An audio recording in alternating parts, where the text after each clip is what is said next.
Nhìn cho kỹ nha. Bây giờ là ngày 10 tháng 8, 9 giờ tối. Tôi, Tề Nguyễn, đang đứng trước cổng đồn cảnh sát, đạp xe cảnh sát.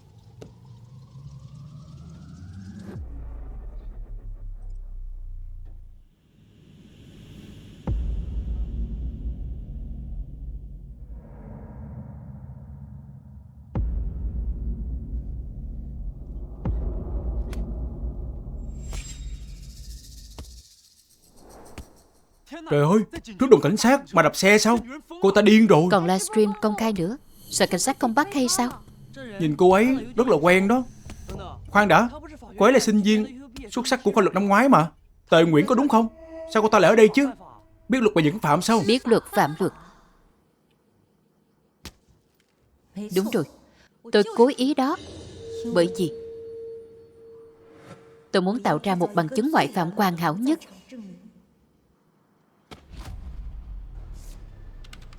Tôi tên là Tề Nguyễn, là nhân viên giao dịch bình thường ở ngân hàng. Kiếp trước, tôi luôn tận tâm làm việc, chăm chỉ hết mình. Vậy mà lại bị bạn trai và bạn thân bắt tay nhau gài bẫy. Du quan tôi đã lợi dụng mật mã ngân hàng chuyển đi 500 triệu tài sản. Bị hãm hại phải giao tù. Tề Nguyễn chuyển tiền bất hợp pháp, 500 triệu tài sản ngân hàng, chứng cứ rõ ràng, bị kết án tù chung thân.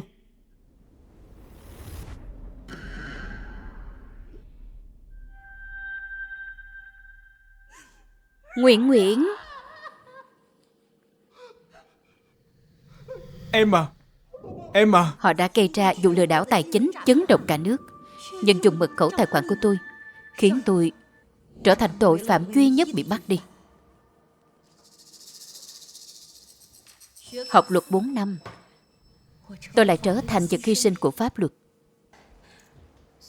Tuế Tuế, Học Lễ, ba mẹ của mình dạo này có khỏe không? 10 năm mình ở trong tù, ba mẹ cũng chưa từng đến thăm mình. Chắc là thất vọng về mình lắm. Nhưng ở trong đây mình đã cố gắng cải tạo tốt. Mình đã được giảm án. Ngày mai mình sẽ được ra tù. Ra tù? Tề Nguyễn, cậu còn chưa biết sao? Từ ngày cậu vào tù cách đây 10 năm, ba mẹ cậu đã tức chết vì cậu rồi. Gì chứ? Còn nữa, Tề Nguyễn, cậu không tò mò à? Rõ ràng cậu không động đến 500 triệu đó. Vậy tiền đi đâu rồi? Ý cậu là gì?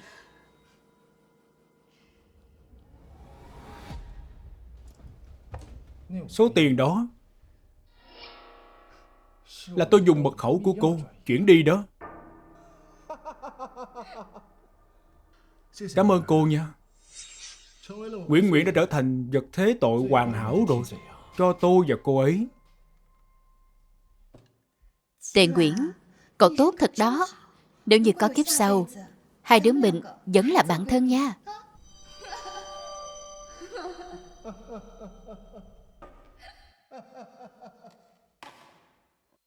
Mười năm ở trong tù, tôi tưởng chỉ cần chịu đựng là có thể sống lại cuộc đời mới. Nhưng ngày trước ngày được ra tù, tôi mới biết ba mẹ mình đã qua đời từ lâu. Còn tôi, chết tức tưởi.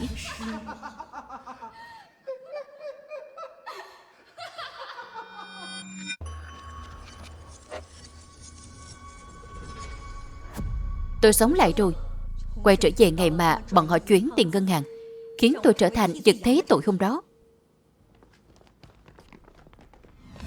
Dừng lại. Nếu họ có thể làm giả bằng chứng tôi có mặt tại hiện trường, thì tôi sẽ tạo ra bằng chứng ngoại phạm, khiến cả thế giới cũng không thể phủ nhận nhân chứng tại hiện trường.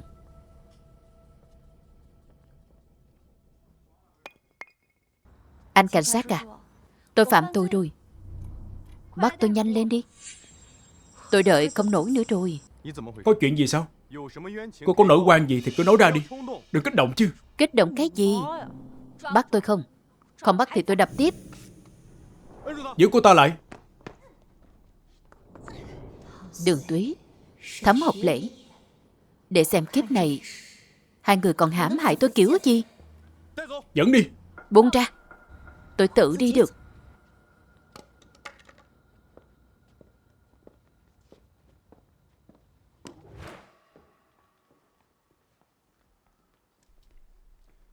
Cô Tề Nguyễn, cô có biết là vừa rồi mình làm gì không? Tôi biết chứ.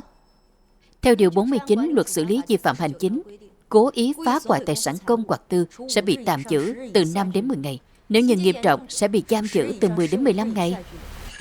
Cô có học luật sao? Nên tôi rất rõ mình đang làm gì mà.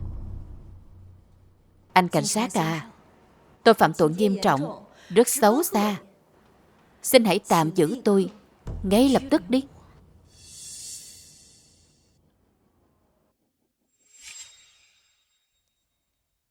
Kiếp trước vào lúc này, Đường Tuế và Thẩm Hợp Lễ đang ở ngân hàng dùng tài khoản của mình, sắp chuyển đi hết khoản tiền cuối cùng đó. Tốt quá rồi. Chỉ cần chuyển xong tiền này, Tề Nguyễn chỉ còn chờ ngoan ngoãn vào tù thôi, gánh tội cho bọn mình thôi.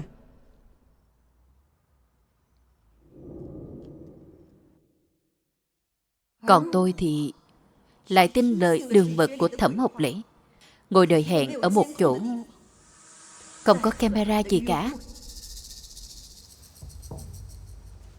Tòa nhà hôm đó, khi thẩm phán hỏi tôi lúc xảy ra vụ án đang ở đâu, tôi không nói nên lời. Nguyễn, đừng cứng đầu nữa mà, mau nhận đi. Nguyễn, nhận tội đi mà. Vào tù rồi cố gắng cải tạo thôi. Anh sẽ đợi em ra. Nhưng mà kiếp này sẽ khác. Lần này, câu trả lời của tôi là ở trong trại tạm giam. Nguyễn. Mẹ à, Nguyễn. Chuyện này là sao vậy con? Con đã gây ra chuyện gì vậy? Con nói cho mẹ nghe đi. Có mẹ ở đây rồi mà.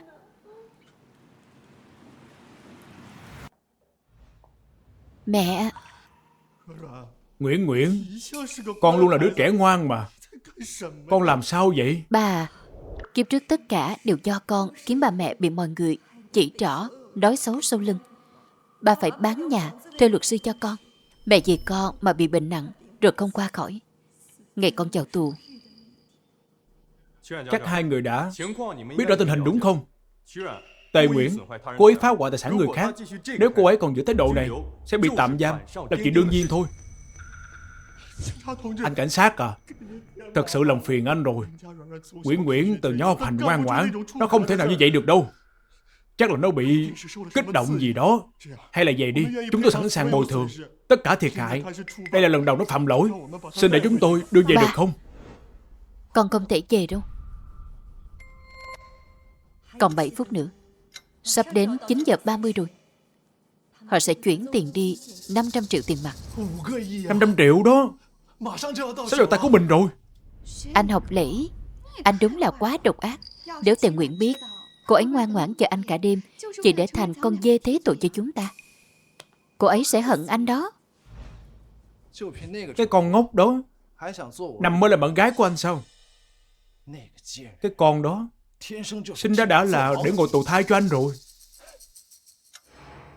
Tôi phải cố gắng chờ đến lúc đó. Nguyễn, nghe lời ba đi. Nghe lời ba đi mà con. Có chuyện gì thì về nhà rồi nói. Bây giờ bọn họ sắp hoàn thành hết mọi hành vi phạm tội rồi. Chỉ khi con ở lại đây mới có thể bảo vệ ba mẹ. Con không bồi thường, con cũng không ra ngoài. Nhanh tạm giam tôi đi. Nguyễn, anh cảnh sát à, con bé nhất thời hồ đồ. Nó còn nhỏ, không đi tù được đâu. Tôi xin quỳ trước mặt anh. Ba, anh à.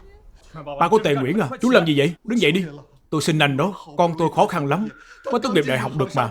Nó mới vào ngân hàng làm việc thôi, nó không thể đi tù được đâu. Chú cứ đứng dậy trước đi đã. Vậy nha. Vì đây là lần đầu Tề Nguyễn phạm lỗi, gia đình lại đồng ý bồi thường. Ba. Vậy thì Mẹ, con xin lỗi. Dù có thế nào, con cũng không thể về đâu. Còn 3 phút nữa thôi.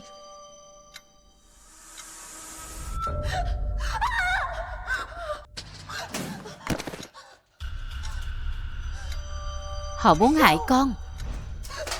Anh ta muốn hại con.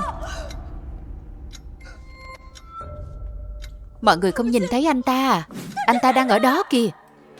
Nguyễn Nguyễn, con đang nói gì vậy? Ở đó làm gì có ai đâu chứ. Anh ta đang cười với con. Anh ta đang cười với con.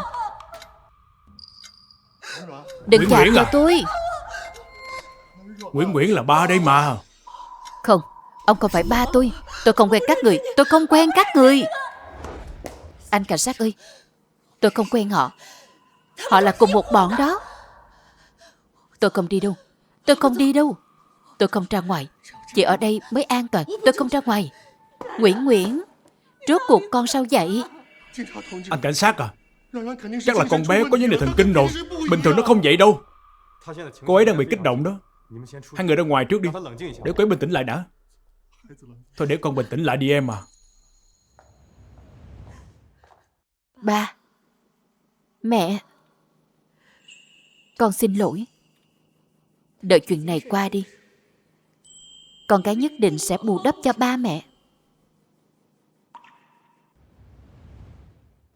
Chị à, uống chút nước cho bình tĩnh đi. Không sao đâu. Chỉ cần chị nhận sai với thái độ tốt, nhà nước sẽ không làm khó đâu. Vẫn có thể ra ngoài mà. Ra ngoài. Tôi không muốn ra ngoài. Mấy người đều là kẻ xấu. Mấy người đều muốn hại tôi. Tôi không ra ngoài. Cứu tôi với. Cứu tôi với. Cứu tôi với. Vô lý quá rồi. Nếu như cô không muốn ra ngoài, chị cứ ở đây đi. Nguyễn Nguyễn, rốt cuộc con làm sao vậy chứ? Con về với mẹ, được không vậy? Mẹ xin con đó. Con không ra ngoài. Con không thể ra ngoài. Thời gian thật sự sắp tới rồi. 9:27.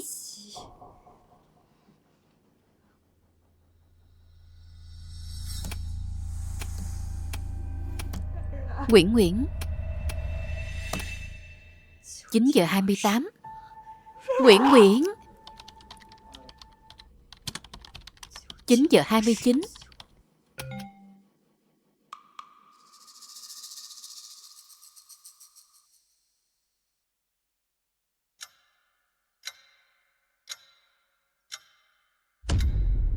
Bây giờ là 9:30 theo giờ Bắc Kinh.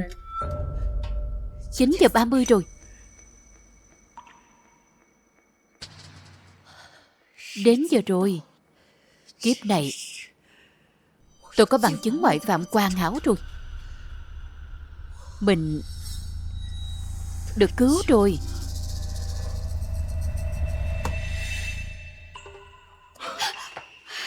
Thành công rồi. Đi thôi. Nguyễn Nguyễn, mẹ đưa con về nhà. Hai vị à, chuyện này vẫn chưa giải quyết xong đâu. Mọi người chưa thể đi được đâu. Anh cảnh sát, tôi mệt rồi. Tôi đồng ý bồi thường qua giải. Cô Tề Nguyễn à, xin hỏi bây giờ cô tỉnh táo chưa? Rồi. Tôi rất tỉnh táo.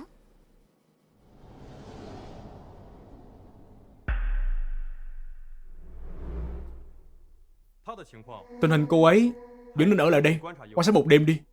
Hai người đóng tiền bồi thường trước, mai quay lại đóng cô ấy sao? Đi bên này.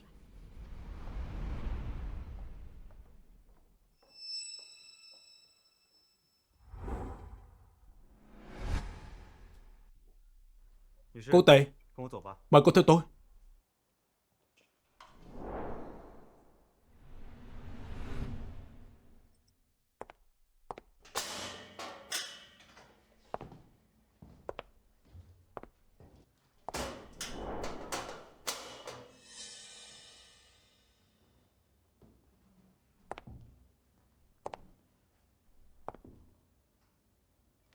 Tin nóng khẩn cấp. Tối nay lúc 9:30 phút, hệ thống ngân hàng thương mại đã bị xâm nhập trái phép. Dữ liệu tài khoản cho thấy khoảng 500 triệu nhân dân tệ đã bị chuyển đi từng đợt. Kiểm tra sơ bộ cho thấy có dấu hiệu bất thường từ nhân viên nội bộ. Quyền truy cập bị lạm dụng. Hiện cảnh sát đang vào cuộc điều tra. Ba, mẹ, con xin lỗi. Cố gắng chờ thêm chút nữa. Mọi chuyện sắp xong rồi.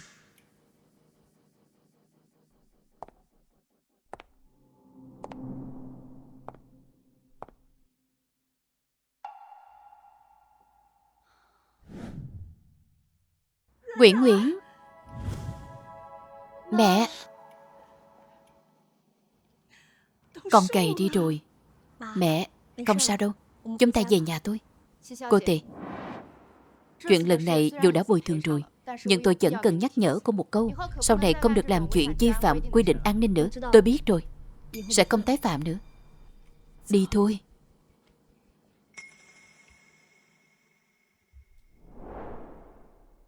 Cảm ơn cô cảnh sát nha. Không có gì.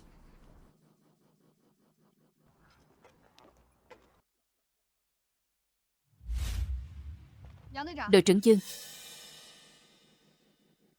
cô ấy chính là Tề Nguyễn.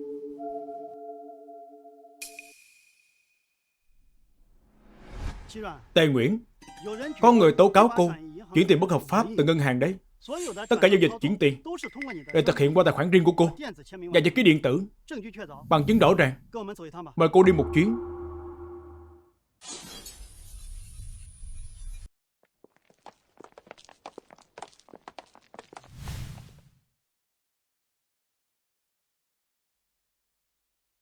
Đồng chí cảnh sát, chắc chắn có sự nhầm lẫn rồi. Nguyễn Nguyễn, không thể làm mấy chuyện như vậy đâu. Dì à, đừng nuông chiều con như vậy. Dù cho con cũng không muốn tin vào sự thật này, nhưng mà sự thật vẫn là sự thật. Bằng chứng đã rõ ràng rồi. Cậu có bằng chứng gì chứng minh tôi làm không? Kiếp trước, các người hại tôi vào tù, gia đình tan nát. Kiếp này, tôi sẽ đưa các người lên tận mây xanh, để các người ngã đau nhất là lúc tưởng mọi chuyện đều xong xuôi. Cái này là lời Nguyễn Nguyễn nói lúc say rượu mấy hôm trước. Mình phải kiếm một số tiền thật lớn mới được.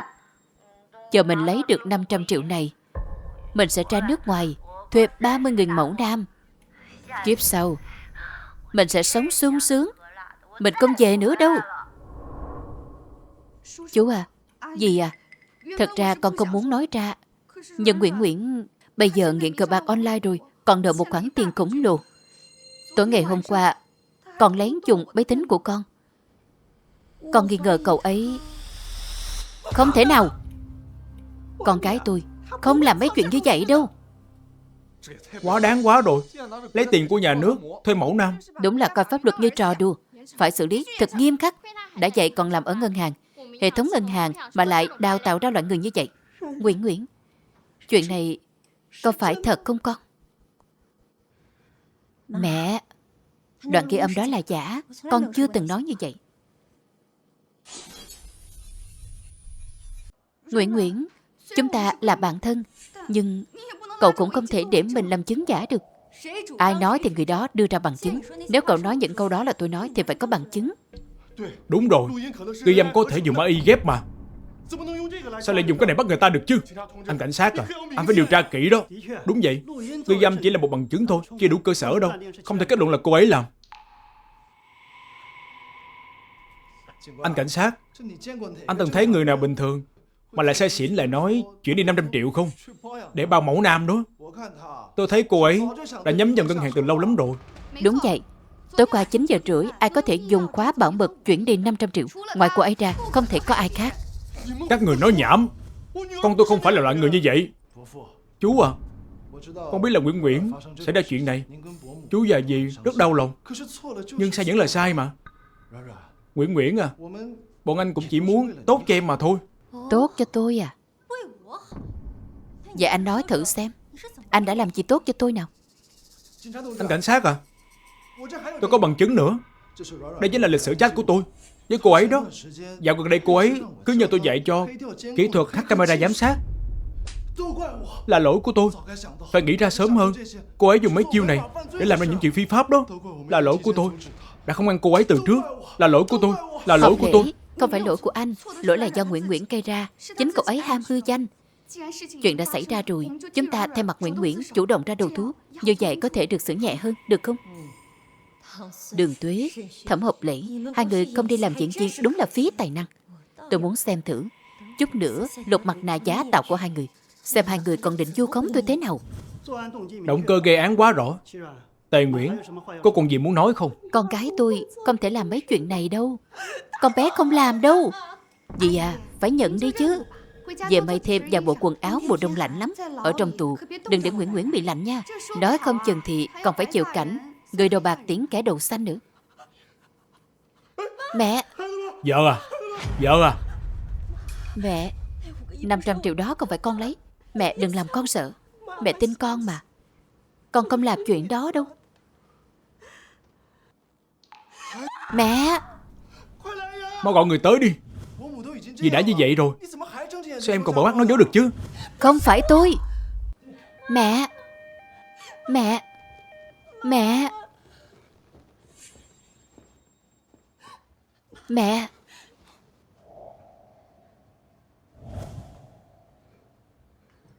Mẹ. Nguyễn Nguyễn, nghe mình khuyên đi. Tốt nhất mong nhận tội đi. Nếu không, dì cũng không yên lòng đâu.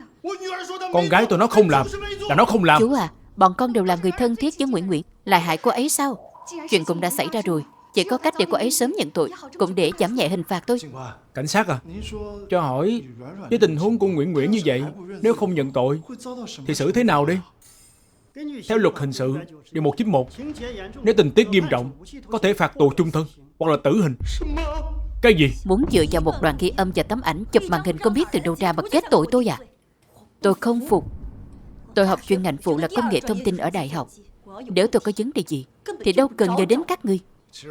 Tề Nguyễn, dù thật sự không có ghi âm hay là tin nhắn, tối qua lúc 9:30 đã ghi lại tất cả mọi chuyện rồi.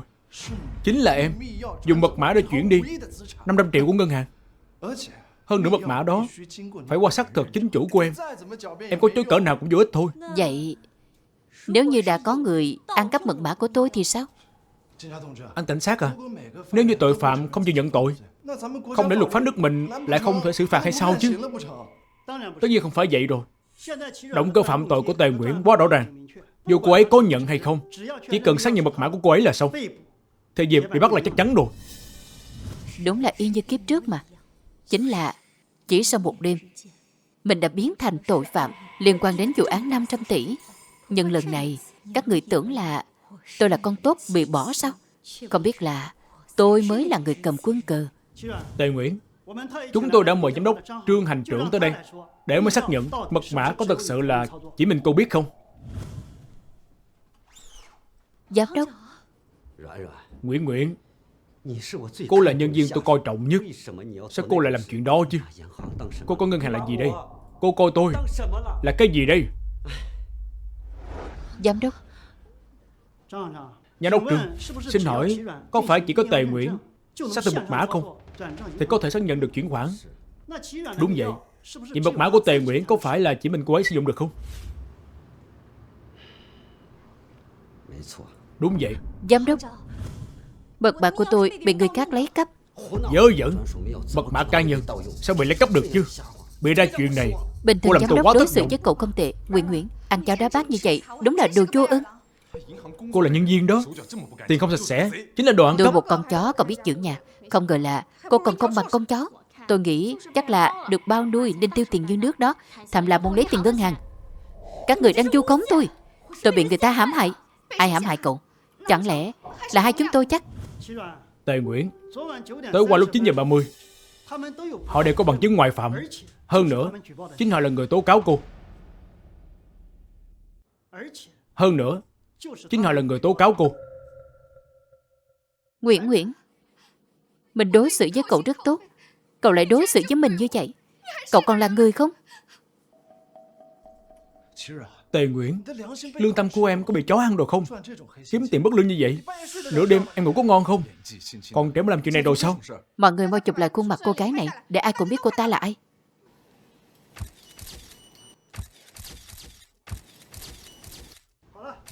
Đủ rồi, Tề Nguyễn, cô làm tôi quá thất vọng rồi. Giám đốc, thật sự không phải tôi làm. Một ông hãy tin tôi.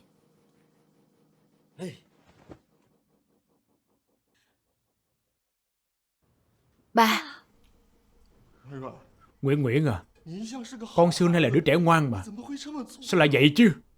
Ba cũng không tin con sao? Đến nước này rồi mà con chối à? Đánh chết nó đi. Đúng rồi đó. Các người làm gì vậy? Đủ rồi. Hành vi phạm tội của Tề Nguyễn đã quá rõ ràng, chứng cứ đầy đủ. Tôi tuyên bố, Tề Nguyễn, cô bị bắt khẩn cấp.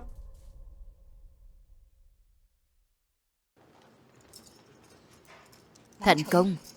Kế hoạch phạm tội hoàn hảo nhất của chúng ta. Tề Nguyễn, cô cứ ở trong tù đi, từ từ mà chịu đựng. Cuộc đời của cô, chúng tôi sẽ thay cô tận hưởng cho thật đã. Tề Nguyễn, chúc mừng em trở thành con dê tế thần của chúng tôi. Lần này sẽ không có ai cứu được em đâu.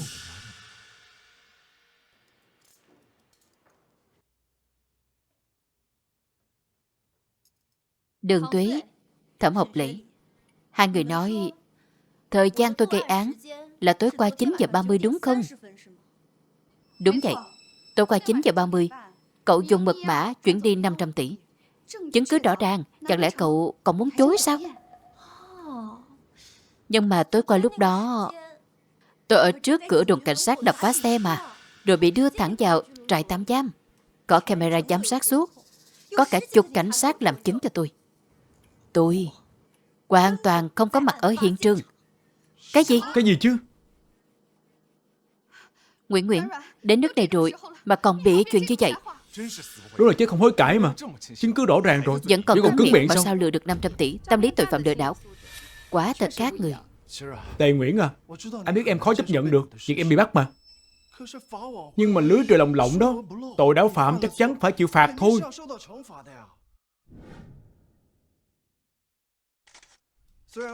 Dù chúng tôi là người thân của Nguyễn, nhưng mà làm sai thì là sai. Trước công lý như vậy, ai cũng phải chịu trách nhiệm thôi. Bạn trai Nói của hay ấy lắm. cũng biết điều đó chứ.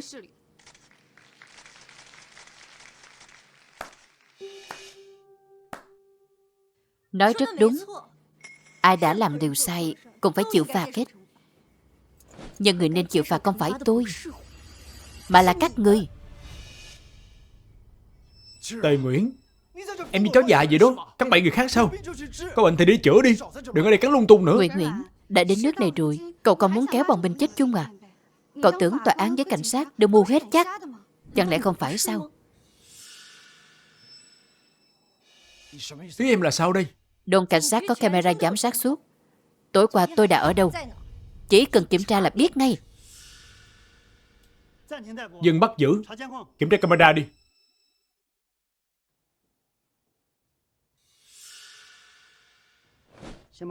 Tháo công tay ra đi.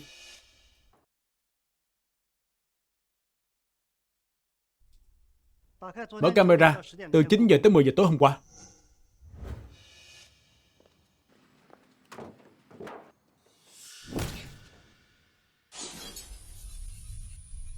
Tề Nguyễn, sao cậu lại ở đó?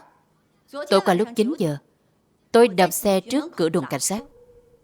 Nhưng vậy cũng chưa chứng minh được gì. Thời gian xảy ra vụ án là 9 giờ 30, chứ đâu phải 9 giờ. Biết đâu là sau khi đạp xe cảnh sát, cậu đi tiếp thì sao? Nhưng mà tôi đạp xe xong, bị giữ lại ở trại tạm giam luôn. Hoàn toàn không có thời gian gây án.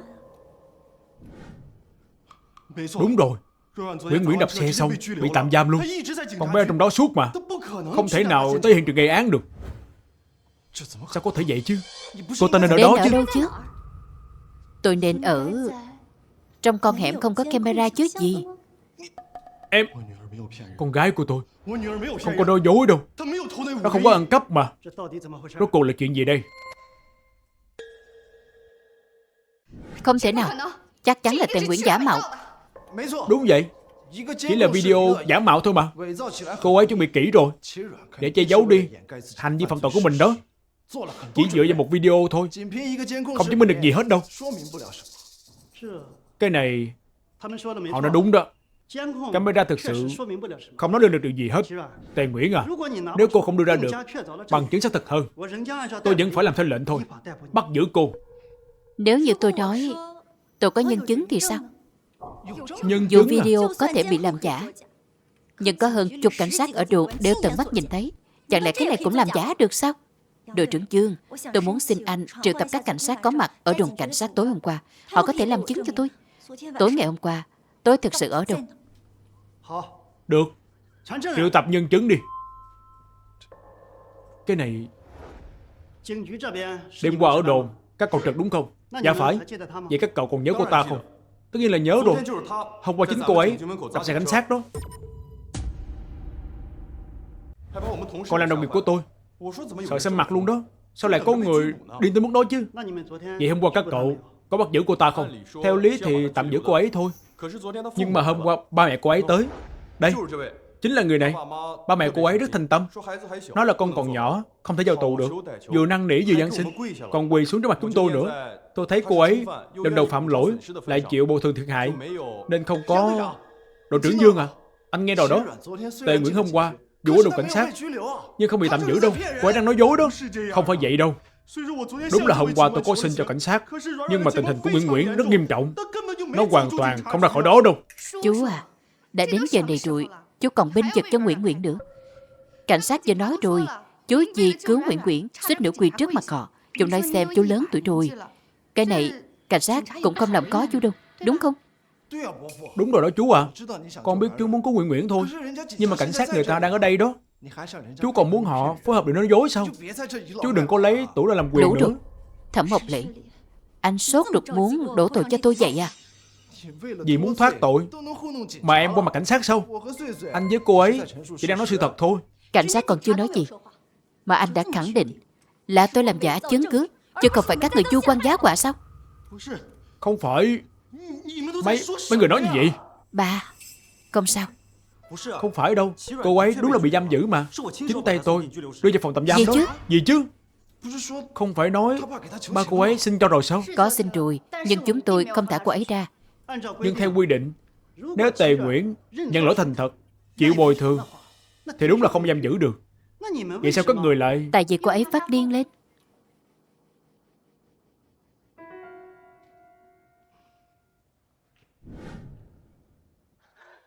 Anh cảnh sát, tôi không quen bọn họ đâu. Họ là một bọn với nhau đó. Tôi không ra ngoài đâu mà. Tôi không ra ngoài đâu.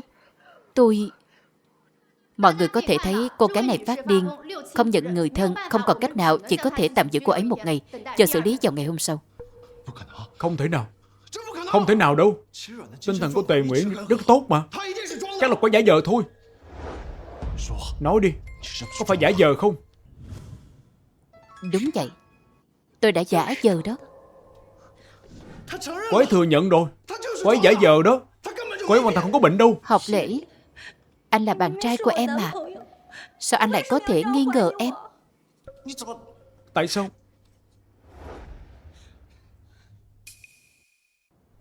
Nãy giờ tôi đã muốn nói rồi. Anh ấy là bạn trai của Tề Nguyễn. Lúc nãy còn vội vàng cắt ngang lời của tôi nữa. Cứ như là mong cô ấy bị kết tội vậy Đúng đó. Không nói còn tưởng hai người họ mới là một cặp. Tôi chỉ là không muốn mọi người bôi nhọ cô ấy bị tâm thần thôi. Học Lễ, anh thực sự quá tốt với em rồi. Dù tôi có giả vờ đi nữa, chẳng lẽ anh có thể phủ nhận hôm đó tôi ở ngay đồn cảnh sát sao? Dù thế nào đi nữa, con tôi tối qua ở đồn cảnh sát. Tất cả cảnh sát đều có thể làm chứng. Đã như vậy rồi, dân chứng vật chứng đều rõ ràng. Tề Nguyễn tối qua đúng là đã có mặt. Khoan đã, ai nói chứng cứ rõ ràng chứ? Tối qua ở đồn cảnh sát chỉ có mấy người trực thôi. Ai biết cô ấy thật sự có lo liệu trước không? Để họ làm chứng giả đó. Cái anh này nói gì kỳ vậy? Chúng tôi là người thực thi pháp luật. Anh đang nghi ngờ chúng tôi không công bằng à? Thẩm Học Lễ, không có bằng chứng mà vu khống cho cảnh sát là phạm tội đó. Đội trưởng Dương à, tôi đâu có vu khống vô căn cứ đâu. Anh không thấy lạ sao? Tề Nguyễn chủ chứng cứ chuyển khoản 100 triệu ở ngân hàng đầy đủ như vậy. Cô ấy không thể nào có mặt ở nơi khác được, nên chắc chắn là cô ấy đã thông đồng với họ rồi. Thẩm Học Lễ, anh đúng là hận tôi thật đó. Thẩm Học Lễ, con gái của tôi yêu cậu sâu đậm như vậy, tôi cũng coi cậu như con trai, mà cậu lại đối xử như vậy sao? Ba, chú à, Học Lễ cũng chỉ muốn tốt cho Nguyễn. Nguyễn, nếu cậu không nhận tội, đến lúc tòa xử xong có khi còn nặng hơn đó. Đúng rồi chú à, con cũng chỉ muốn tốt cho cô ấy thôi. Hai người là gì của nhau chứ, mà cô lại bên cậu ấy. Còn cậu ấy là bạn trai của Tề Nguyễn mà. Nguyễn, cậu không để ý chứ? Hai người, tôi chỉ thấy Học Lễ đang buồn quá, an ủi anh ấy chút thôi. Với lại là cũng đâu ảnh hưởng đến việc cậu cố tình gây rối đâu. Nguyễn, cậu cứ yên tâm đi. Mình với Hợp Lễ sẽ đợi cậu ngoài này đàng hoàng. Nguyễn, con nói thật cho ba biết đi. 500 triệu đó có phải là con lấy không? Ba, thật sự không phải con đâu. Tối qua con ở đồn cảnh sát cả đêm. Ba cũng có mặt ở đó đúng không? Đúng vậy, đúng vậy. Con tôi luôn ở đồn cảnh sát mà. Nó không biết nói dối đâu. Tề Nguyễn, cô là cấp dưới của tôi đánh giá cao nhất. Tôi tin cô, tuyệt đối không làm chuyện này đâu. Cậu ấy rốt cuộc có lấy 500 triệu này không? Vẫn phải dựa vào chứng cứ. Giờ nhân chứng ít quá, biết đâu được. Đều là do cậu ấy sắp xếp từ trước. Cô ấy nói đúng đó. Hơn nữa, cô vì tiền bất chấp thủ đoạn. Nó không chừng cô ấy đã bán thân để lấy chứng cứ rồi. Thẩm Hợp Lễ anh... Thôi được rồi, Tề Nguyễn, hiện tại nhân chứng quá ít. Đúng là chưa đủ chứng minh cô vô tội đâu. Nếu như cô không đưa ra bằng chứng khác, chúng tôi vẫn sẽ xử lý theo quy định đó. Tạm giam cô. Nếu như tôi nói tôi có 80 dạng nhân chứng thì sao? 80 dạng à? Đội trưởng Dương, tối hôm qua tôi đập xe trước đồn cảnh sát. Toàn bộ quá trình đều livestream. 80 dạng khán giả đều là nhân chứng của tôi.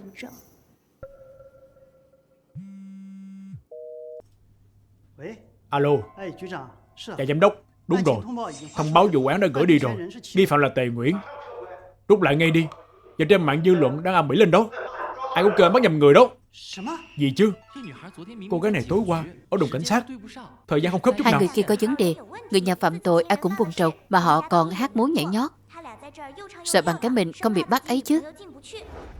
Nhanh, rút tin lại đi. Đội trưởng à, không rút được đâu. Bây giờ trên mạng ai cũng biết chuyện này rồi. Họ chửi chúng ta là mù mắt hết rồi đó. Cái gì chứ? Trên mạng ai cũng nói hai người tố cáo này có vấn đề. Xem ra đến lượt hai người giải thích rồi. Rốt cuộc tại sao lại cài bẫy hãm hại tôi? Kẻ lừa đảo thật sự là ai chứ? Giữ bọn họ lại. Hôm nay họ không nói rõ thì không ai được đi hết. Tôi đợi đã. Dù tối qua Tề Nguyễn thật sự ở đây, cũng không chứng minh được cậu ấy không lấy tiền. Tôi đã chứng minh mình ở đồn cảnh sát. Hơn nữa, lúc xảy ra vụ việc, tôi đang ở phòng tạm giam. Tôi còn lấy tiền kiểu gì? Dù tối qua cậu thực sự ở đồn cảnh sát, nhưng mà cậu vẫn có thể dùng mật khẩu của mình chuyển khoản online mà. Giám đốc Trương, một nhân viên ngân hàng theo lý thì thật sự phải xác nhận tại chỗ. Nhưng nếu có trường hợp đặc biệt, vẫn có thể báo cáo với lãnh đạo công ty để chuyển khoản online, đúng không? Cái này cô ấy nói đúng. Đúng là như vậy. Vậy thì rõ rồi. Tề Nguyễn là lãnh đạo ngân hàng, hoàn toàn có quyền thực hiện chuyển khoản online. Cậu có thể chuyển khoản ở đồn cảnh sát. Nãy giờ tôi đã nghi ngờ. Rõ ràng cậu ấy thật sự bình thường rất ổn. Sao tự nhiên lại phát điên đập phá xe cảnh sát trước đồn cảnh sát chứ? Giờ thì tôi đã hiểu rồi. Quá ra là cậu chỉ muốn tạo ra một chứng cứ ngoại phạm thôi. Chính là vì cậu đã lên kế hoạch lấy tiền ngân hàng từ trước rồi, nên mọi chuyện mới như có dự đoán trước vậy. Cậu cố tình đến đột đập phá xe cảnh sát, thật sự chỉ để tạo ra chứng cứ ngoại phạm hoàn hảo. Mọi chuyện liên kết lại đều hợp lý hết rồi. Tề Nguyễn, thực sự là cô sao? Nguyễn à, là con cố ý làm hay sao chứ? Ba, không phải đâu. Hèn gì tối hôm qua tự nhiên cô ấy phát điên như vậy chứ? Sao 9:30 thì lại không có gì hết? Hóa ra là muốn chúng ta làm chứng cho cô ấy. Không ngờ cô ấy tính toán sao như vậy đó. Lừa hết chúng ta rồi. Thật sự không phải tôi. Tôi biết. Chỉ là hôm qua tâm trạng tôi không tốt, không kiểm soát được cảm xúc nên mới đập xe của cảnh sát. Huống hồ, đó là 500 triệu. Không phải con số nhỏ đâu. Nếu thật sự là tôi, chắc chắn tôi sẽ chuẩn bị phòng ngừa mọi bất trắc, chứ không bao giờ dùng cách tự giới hạn tự do của mình như vậy. Cũng đúng thật đó. Nên thay vì nghi ngờ là tôi, sao không nghi ngờ mấy người ngay từ lúc ban đầu đã đưa ra đủ thứ chứng cứ muốn đẩy tôi vào chỗ chết? Sao có thể chứ? Cũng rất đáng nghi. Chuyện ngày hôm nay các người phải giải thích rõ ràng đó. Chúng tôi... Có gì phải nói chứ. Chỉ cần kiểm tra mật khẩu ở chỗ Tề Nguyễn thôi. Chỉ cần chứng minh cô ấy là người chuyển khoản ở ngân hàng thôi, là mọi chuyện sẽ rõ ràng thôi mà. Không ổn rồi.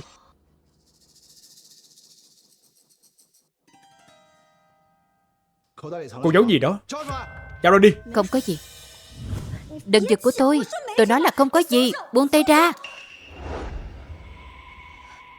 Tìm thấy rồi. Để đề phòng họ ăn cắp mật mã của mình làm chuyện xấu, mình mới mang mật mã theo người.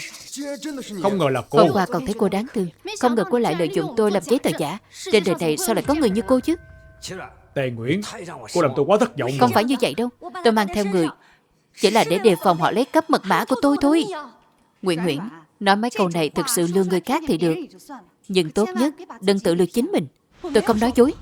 Cả ngày hôm qua tôi đều ở trong trại tạm giam. Những gì tôi đã làm mấy người đều biết rõ mà. Tôi không có thời gian để dùng mật mã đâu. Cô ấy nói cũng đúng. Trong phòng tạm giam thực sự có camera. Chúng tôi cũng xem camera rồi. Cô ấy cũng không động vào chìa khóa. Đúng vậy, phòng tạm giam có camera mà. Nếu Nguyễn Nguyễn làm thì sẽ bị phát hiện rồi. Vậy là con bé không làm rồi. Nguyễn Nguyễn à, con là đứa trẻ ngoan, ba tin con mà. Con sẽ không làm chuyện này đâu. Đúng vậy. Trong phòng thì không dùng được, nhưng mà trong nhà vệ sinh chắc không có camera chứ. Tôi không tin cả ngày cậu không đi vệ sinh lần nào. Đúng rồi, cô ấy cứ đi vệ sinh đó. Kiểm tra đi. Camera cho thấy từ 10 giờ tối hôm qua tới 4 giờ sáng hôm nay, Tề Nguyễn đi vệ sinh là 4 lần đó. Trong đó mỗi lần là 3 phút đến 10 Thấy phút. rõ Không giống chưa nhau. hả? Tôi là đi vệ sinh sau 10 giờ đó. Mật mã được dùng lúc 9 giờ 30. Tôi đi vệ sinh sau 10 giờ. Tiền đã bị chuyển từ lâu rồi. Vậy nên thật sự là không phải là cô ấy làm. Không đúng. Tiền đúng là chuyển khoản lúc 9 giờ 30 tối qua. Nhưng mà ngân hàng của chúng tôi với khoản tiền lớn có quy định rất nghiêm ngặt. Sau khi chuyển tiền phải qua nhiều bước xác nhận. Sau 10 giờ là có thể hoàn thành hết các bước. Giám đốc Trương, có đúng vậy không? Đúng vậy. Ngân hàng đúng là có quy định này đó. Như vậy, chuyện này giải thích chuyện hôm qua. Tại sao cô ấy đi vệ sinh nhiều lần vậy?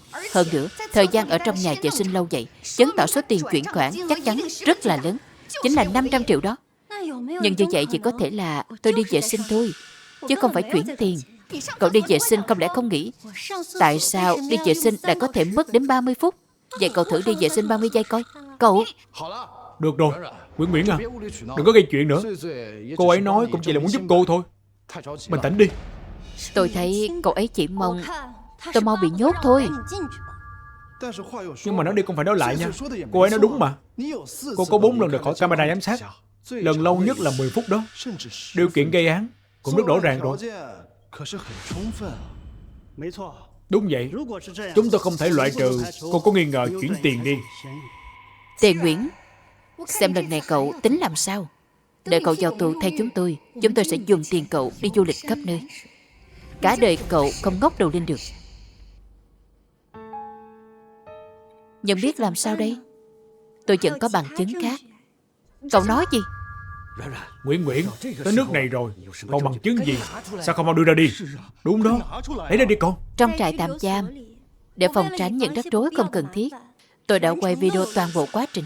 Tất nhiên, cả lúc đi vệ sinh cũng có luôn. Tất cả bằng chứng đều nằm trong điện thoại của tôi.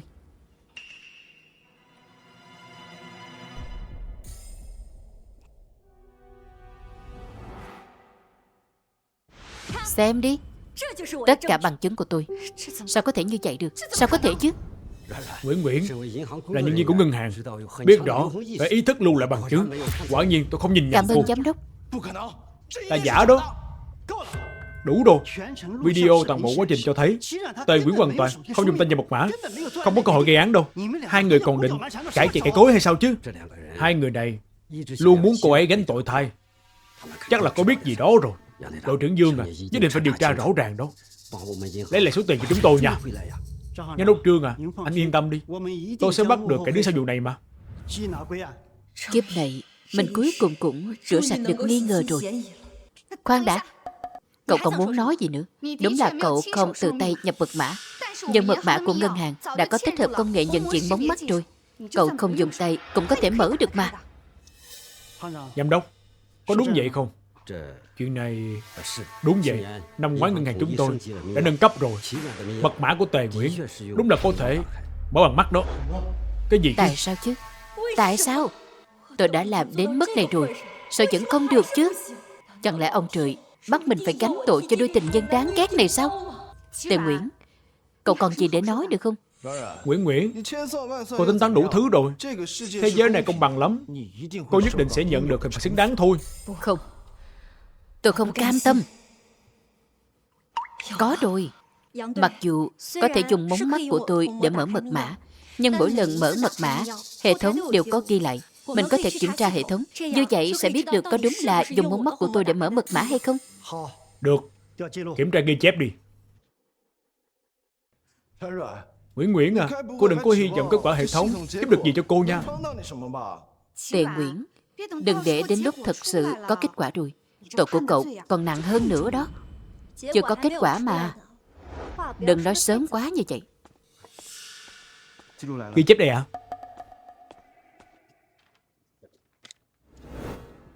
Tề Nguyễn, cô có nhìn thấy, theo như ghi chép thì cửa kho vàng chính thức dùng mống mắt của cậu để mở ra đó. Sao có thể như vậy được? Tề Nguyễn, cậu muốn kiểm tra ghi chép đã kiểm tra rồi. Giờ thì giấy trắng mực đen. Cậu còn gì để nói nữa không? Nguyễn Nguyễn, sắp tiêu rồi. Cô không chịu nhận tội sao? Chính là hai người.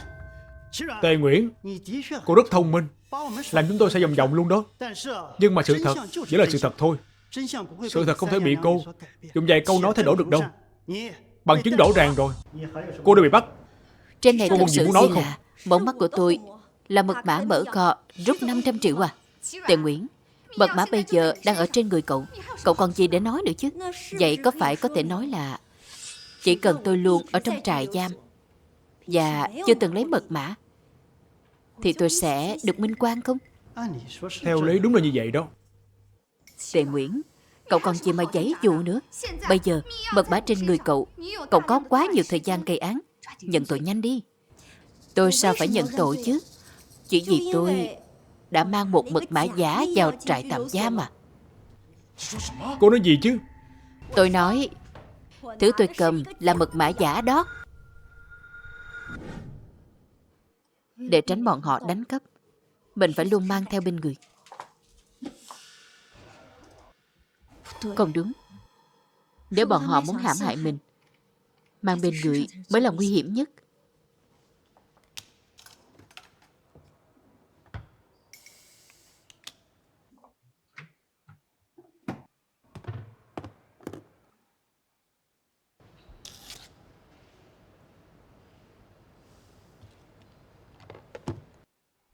Mật mã tôi cầm là đồ giả, hoàn toàn không thể dùng bóng mắt mở kho, cũng không thể nào rút 500 triệu được. Cô nói gì? Cô nói gì chứ? Giả sao? Đúng vậy, mật mã thật. Thật ra tôi đã khóa trong két sắt ngân hàng. Tấm mà tôi cầm thật ra chỉ là một cái mô hình, không dùng được gì hết. Là mô hình giả mà. Đi kiểm tra ngân hàng đi, xem mật mã này là thật hay giả. Không thể nào. Sao cậu tính được đến nước này? Sao lại như vậy? Sao lại không như vậy? Tất nhiên là vì tôi đã sống lại một lần nữa. Thẩm Hợp Lễ, Đường Tuế, hai người là đồ đáng ghét. Kiếp trước hại tôi tan cửa nát nhà, tôi ngồi tù 10 năm. Hai người lại dùng tiền tôi chịu tội đi du lịch thế giới. Kiếp này tôi nhất định phải chuẩn bị kỹ càng, không chỉ ngăn bi kịch lặp lại cho mình, mà còn phải đưa hai người ra trước pháp luật. Đúng vậy, không thể nào. Rõ ràng trước đó bằng chứng đều hướng về cô mà. Còn cứng miệng nữa sao? Tôi có cứng miệng hay không, đi kiểm tra ngân hàng là biết hết thôi. Không thể nào. Đồng chí cảnh sát, cô ấy rõ ràng cố kéo dài thời gian. Cậu ấy cố ý nói mật mã ở ngân hàng để tiện làm trò gì đó. Tôi không phải cô, tôi không bẩn thỉu như cô. Tề Nguyễn, cô nói năng kiểu gì vậy? Tôi nói cậu ấy, anh sốt ruột gì chứ? Tôi với cô ấy chỉ là bạn bè thôi mà. Chỉ là tôi mù mắt mới đi yêu một người như cô đó. Anh không nói tôi cũng quên mất. Hôm nay chuyện cũng đã như vậy rồi. Tôi chính thức thông báo với anh. Chúng ta chia tay đi. Chia thì chia. Tôi chịu đựng cô cũng lâu rồi. Yêu một kẻ như cô, tôi thấy ghê tởm đó. Hợp Lễ, không sao đâu. Kể từ ngày hôm nay, em sẽ thay Nguyễn Nguyễn chăm sóc anh. Cứ cười đi, một lũ ngu ngốc. Đợi mật mã thật mang đến, tôi cho mấy người không cười nổi nữa. Mấy người, một là bạn thân của Nguyễn Nguyễn, một là bạn trai của con bé. Vì bắt tay nhau, làm tổn thương con bé hay sao chứ? Khốn nạn quá. Chú à, nói chuyện đàng hoàng một chút đi.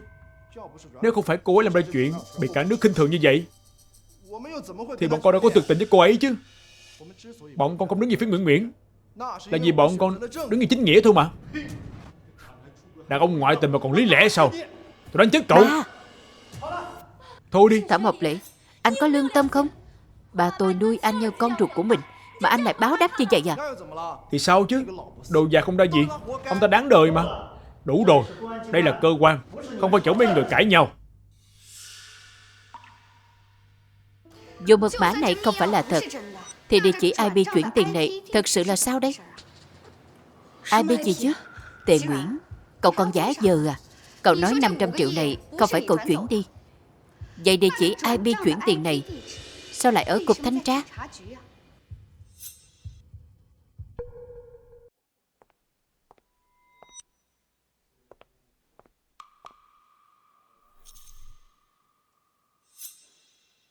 May mà bên Học Lễ luôn có người giúp chúng tôi. Tề Nguyện ở đâu thì địa chỉ IP chuyển tiền ở đó. Mọi người xem đi.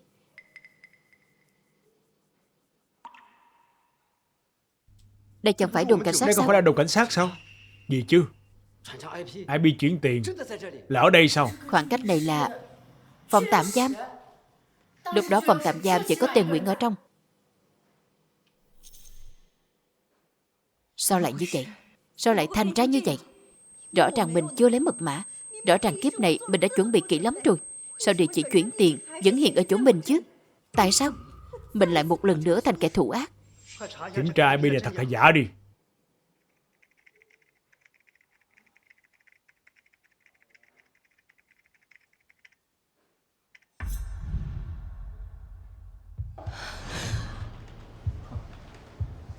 Sao lại như vậy?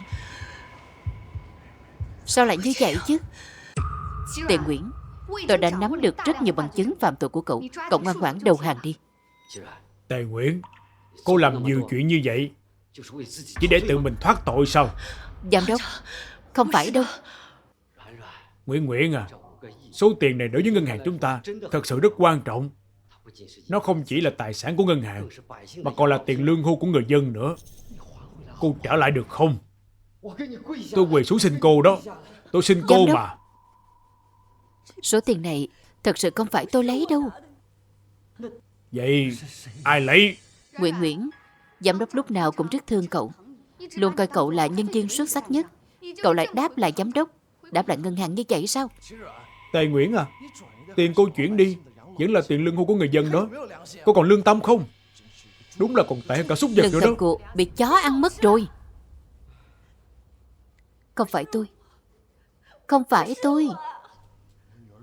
Con gái tôi nói rồi, nó không lấy. Tôi tin nó. Nguyễn Nguyễn à, giả thì chỉ mãi là giả thôi. Bà tin con. Đúng vậy. Giả thì không thành thật được. Nếu họ đã làm giả thì chắc chắn sẽ có sơ hở. Tôi biết rồi. Địa chỉ này là giả mạo. Tề Nguyễn, nói vậy là sao chứ? Tề Nguyễn, cậu đừng nói linh tinh nữa. Cậu học luật thì biết gì chứ. Người ngu thì nói ít thôi. Tôi biết có một loại mã độc đặc biệt có thể chỉnh sửa bản đồ, khiến địa chỉ hiển thị IP giả. Đúng rồi, địa chỉ này là giả đó.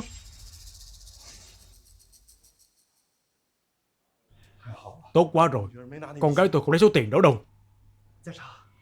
Điều tra tiếp đi. Chương trình này rất xảo quyệt, có cài đặt chống truy vết đó. Chúng tôi cần thêm thời gian. Gì chứ? Tôi có thể làm được. Để tôi thử đi. Tề Nguyễn, cậu chỉ là một nhân viên ngân hàng thôi, biết gì về máy tính chứ? Không lẽ cậu định nhân cơ hội này để sửa đổi à? Không cho tôi điều tra. Chẳng lẽ sợ tôi phát hiện ra chương trình này là do cậu cài đặt à? Sao mà là tôi được? Cậu nói nhảm quá. Vậy tránh ra đi. Đội trưởng Dương, tôi học chuyên ngành phụ ở đại học là máy tính. Hơn nữa, tôi từng tham gia cuộc thi máy tính toàn quốc đạt giải nhất.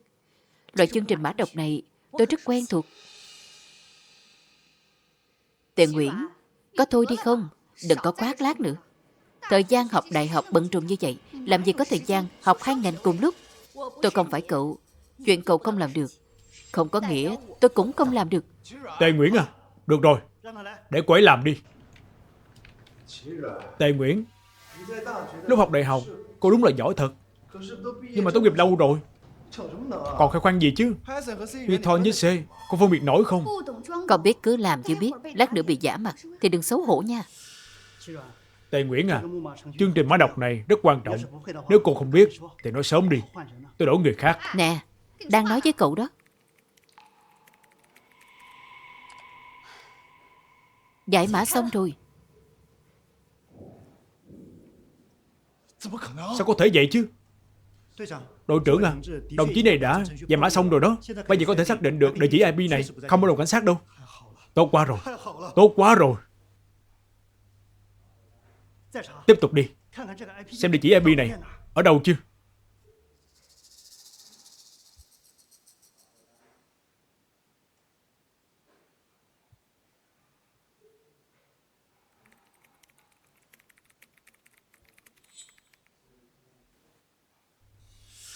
Sao lại vậy chứ? Chương trình lỗi này có thêm một lớp mã khóa nữa, cần phải nhập mật khẩu đó. Gì chứ? Nguyễn Nguyễn, thảo nào cậu chủ động phá giải chương trình mã độc. Thì ra là vậy. Cậu biết mình không thể trốn thoát được nên đã chủ động phá mã độc. Thật sự chỉ để nhân cơ hội này cài thêm một lớp mật khẩu cho chương trình lõi, để không ai kiểm tra ra được. Cậu nói bậy. Sao hả? Bị tôi nói trúng nên tức giận rồi hả? Tề Nguyễn, giao mật khẩu ra đây. Nếu không thì cô sẽ bị tăng thêm một tội nữa, cản trở công vụ. Đội trưởng Dương, mật khẩu này không phải tôi đặt. Tôi thực sự không biết. Nguyễn à, cô đừng chối nữa. Trong chương trình mã độc này cài thêm một lớp mật khẩu nữa để đảm bảo. Đó không phải là chiêu cô hay dùng ở đại học hay sao chứ? Lúc tôi muốn học còn là cô dạy tôi mà. Sao vậy? Chương trình mã độc tôi phát triển là bị phá giải rồi. Nếu vậy thì cuộc thi máy tính toàn quốc tôi sẽ bị loại ngay vòng đầu tiên đó. Nguyễn à, cô làm thế nào vậy? Tôi hả? Tôi làm mẫu cho anh xem. Anh nhìn nè, chỉ cần như vậy, cài thêm một lớp mật khẩu cho chương trình lõi, chằng cỡ sâu lại thì không ai giả mã nổi đâu. Thì ra là vậy.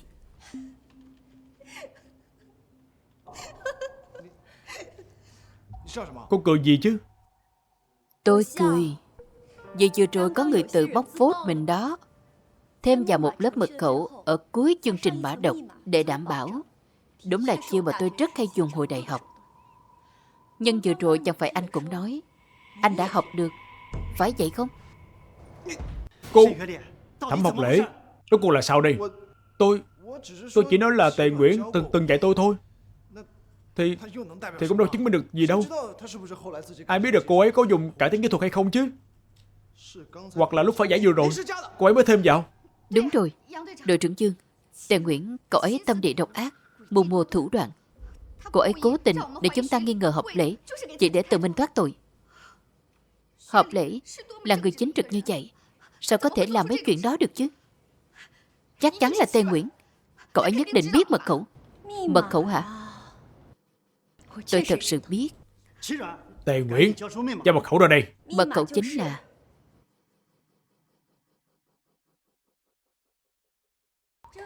chúc mừng sinh nhật anh nha.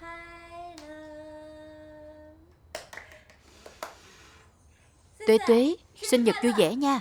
Nguyễn Nguyễn, cậu đúng là bạn thân nhất của mình. Sau này mỗi năm đều cùng nhau tổ chức nha, được không?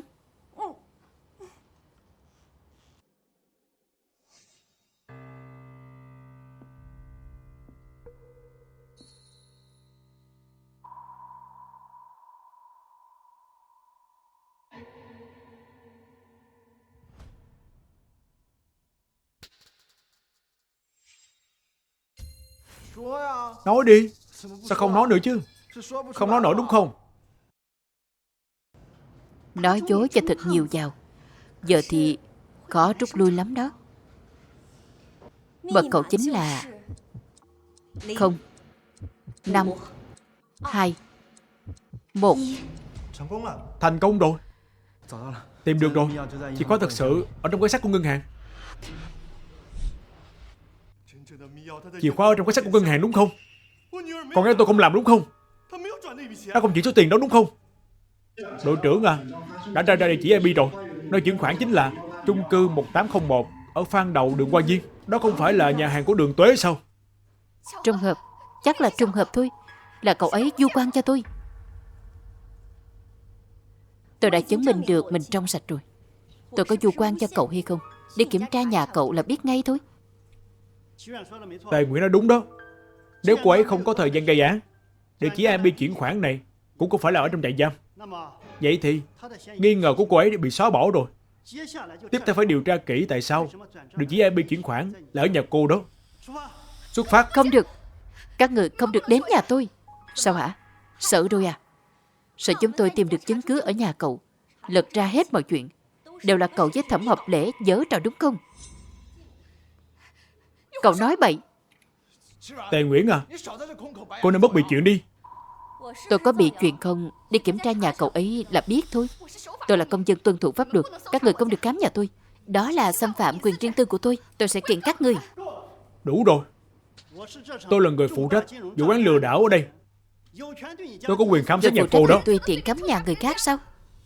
Mọi người tới xem nè. Cảnh sát định tự ý vào nhà dân. Đường Tuế, nếu như cô không chịu hợp tác, chúng tôi có quyền bắt giữ cô lại đó. Tới lúc đó thì tội cô càng nặng thêm tôi. Đường Tuế, tôi khuyên cậu nên ngoan ngoãn đi. Không thì lát nữa có mà khóc cũng không kịp. Đi.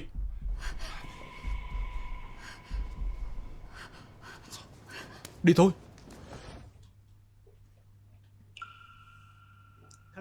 Mở cửa đi. Đường Tuế, nếu cô không chịu hợp tác, chúng tôi phá cửa đó. Tới lúc đó đừng trách tôi không khách sáo nha.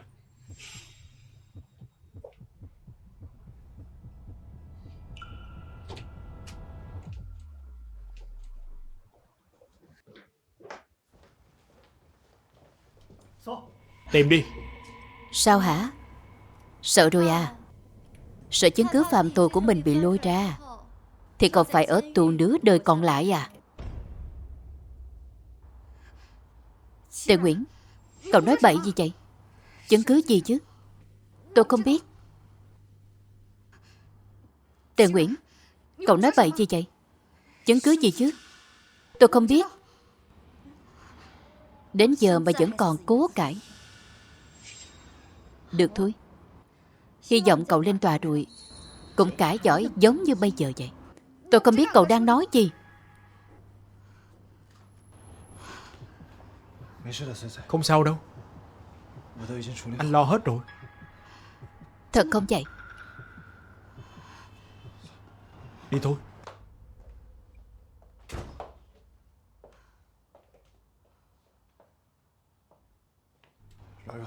Nguyễn à, Tuế hôm nay thật sự quá kích động rồi. Hai người là bạn thân mà, có gì thì nói riêng thôi, có được không?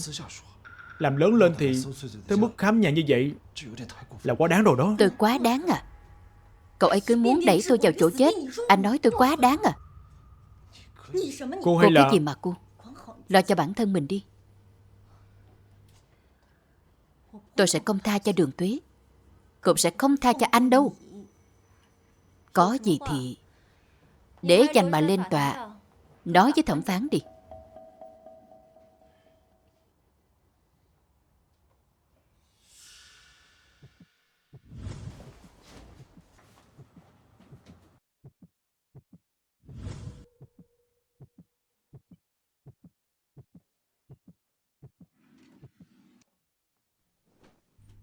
Tìm thấy rồi. tìm thấy rồi.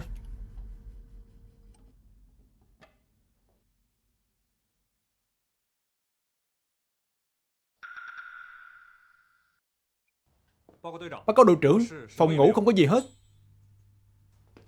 Báo cáo đội trưởng, bếp cũng vậy đó.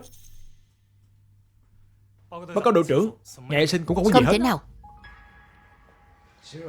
Tề Nguyễn à, không có chứng cứ mà vu khống, có tin tôi bắt cô không? Tề Nguyễn, chiêu của cậu vừa ăn cắp vừa la làng, cũng đỉnh thật đó. Đồng chí thanh tra, loại vu khống này có thể lập án được rồi đúng không? Không thể nào.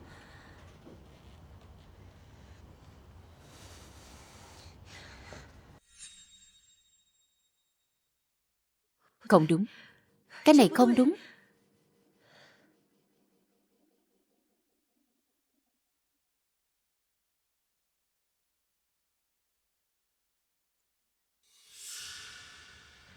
Lần trước mình đến đây vẫn chưa có cái này. Bức tranh này có vấn đề. Tôi biết rồi.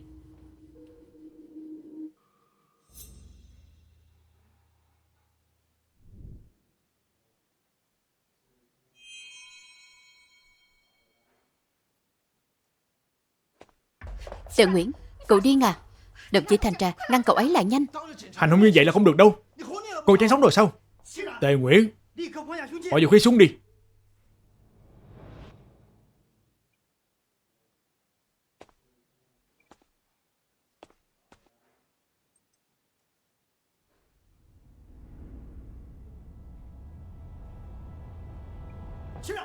Tề Nguyễn, cô làm gì vậy?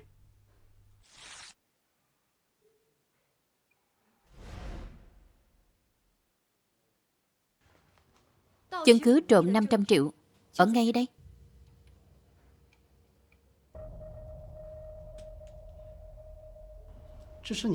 Đây là chìa khóa của cô sao? Không đúng. Của cô là ở ngân hàng mà. Cái này ở đâu đây? Ban đầu thì tôi cũng không hiểu tại sao dù tôi làm gì đi nữa, chứng cứ vẫn luôn chỉ về chìa khóa của tôi ở kho bạc. Cho đến khi tôi nghĩ ra, nếu ngay từ đầu họ thực sự đã sao chép một chiếc y hệt chìa khóa của tôi thì sao đây?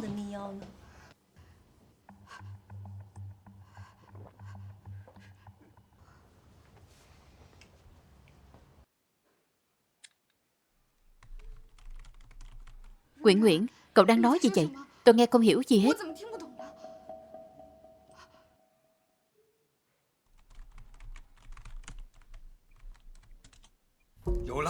Có rồi. Đội trưởng à, trong này có rất nhiều dữ liệu, giao dịch phi pháp đó. Còn có cả lịch sử chuyển khoản nữa. Thời gian rất trùng khớp đó. Đường Tuế, Thẩm Học Lễ, hai người lợi dụng thân phận bạn thân và bạn trai tôi, lấy trộm thông tin sinh trắc của tôi, sao chép một chiếc chìa khóa y hệt, định cán tội cho tôi. Đáng tiếc, lưới trời lồng lộng không ai có thể thoát được. Ván này hai người thua rồi. Đường Tuế, Thẩm Học Lễ, hai người bị tình nghi liên quan tới vụ lừa đảo tài chính. Bây giờ chính thức bắt giữ hai người. Bắt họ lại đi. Bắt họ lại đi.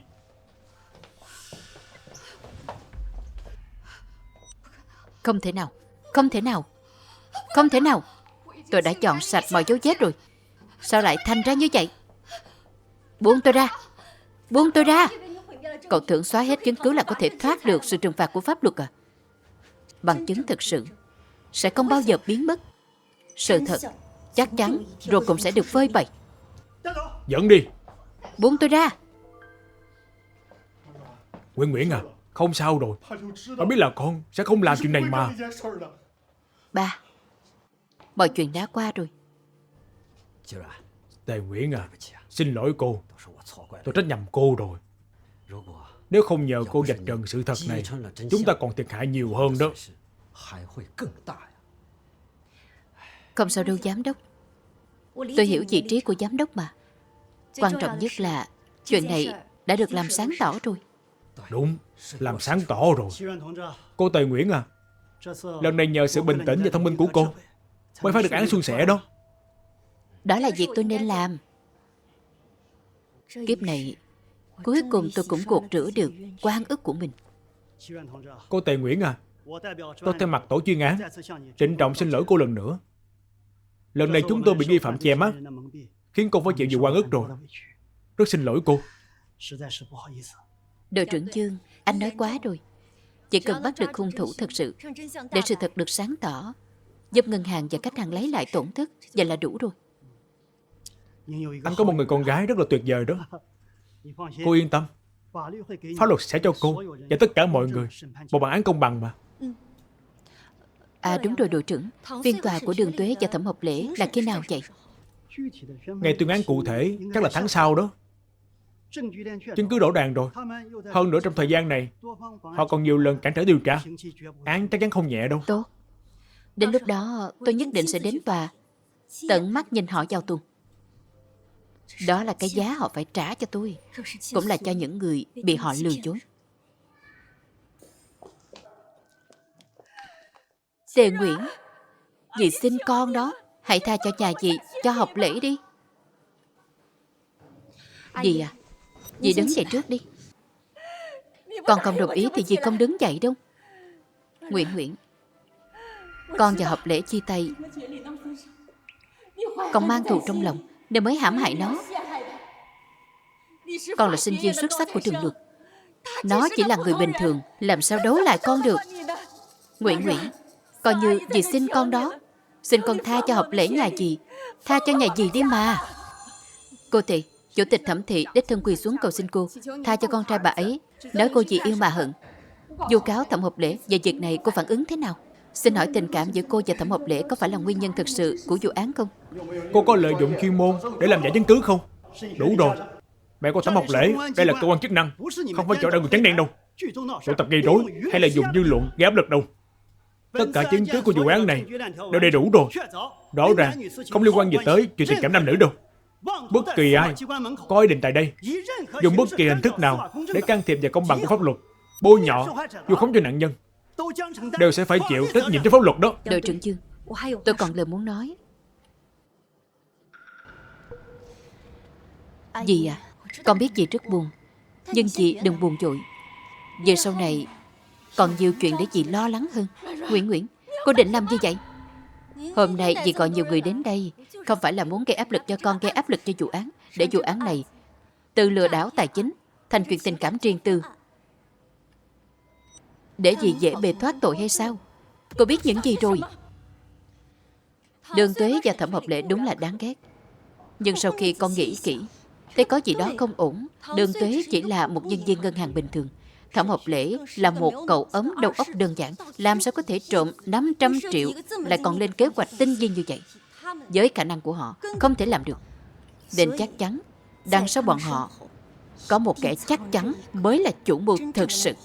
Và người đó chính là gì? Chủ tịch tập đoàn Thẩm thị.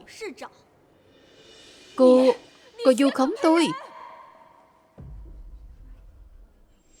Không phải vậy đâu, không phải như vậy. Mọi người đừng tin cô ta. Cô ta nói bậy đó. Có một câu gì nói đúng, con đúng là sinh viên xuất sắc của trường luật, nên là giờ luật liên quan đến lừa đảo tài chính con hiểu rõ hơn gì. Một tiếng trước con đã cung cấp cho cảnh sát chứng cứ liên quan đến tập đoàn chị về tham ô, lừa đảo tài chính và chứng cứ chiếm đoạt tài sản của nhà nước. Cảnh sát chắc đã ra lệnh bắt gì rồi.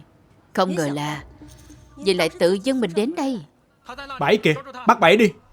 Làm gì vậy? Buông tôi ra, buông tôi ra. Tề Nguyễn, Tề Nguyễn, pháp luật là công bằng, không tha cho bất cứ ai. Công lý có thể đến muộn, nhưng sẽ không vắng mặt. Tề Nguyễn, cô sẽ không có kết cục tốt đâu. Nguyễn Nguyễn, mẹ. Mọi chuyện kết thúc rồi Nguyễn Nguyễn. Không, vẫn chưa kết thúc đâu. Nguyễn Nguyễn à, cơ quan chức năng đánh giá năng lực của cô đó rất là xuất sắc, nên đã mượn cô từ ngân hàng của chúng ta. Tôi rất là vui khi thấy cô có thể lên tiếng cho nhiều người hơn nữa. Nào, cầm lấy đi. Cảm ơn giám đốc. Mỗi thủ kiếp trước đã được trả rồi, nhưng mà trên đời này vẫn còn nhiều Thẩm Học Lễ khác, nhiều nạn nhân khác. Lần này mình nhất định phải dùng pháp luật bảo vệ nhiều người hơn, không để ai phải chịu nỗi đau như mình nữa. Cuộc chiến này chỉ vừa mới bắt đầu thôi.